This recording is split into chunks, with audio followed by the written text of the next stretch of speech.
চুপ চুপ করো, চুপ করো, এত কথা কি?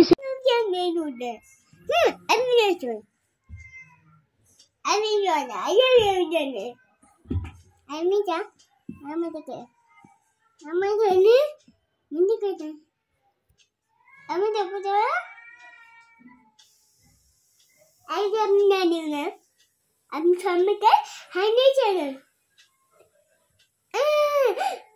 ঠিক আছে কামিয়ে জানি না আমি কামিয়ে হ্যালো হয়েছে শুনুন আরে আরে কামিয়ে জানি হতে পারে কোন রাস্তায় এনে পুতলা এনে রিক্সায় আমি নীল ছাতা নিয়ে দাঁড়িয়ে তুমি দেখলে না আমার পড়ায় মুজাহারা আমার পুছলে না আমার ইশারা আমার মন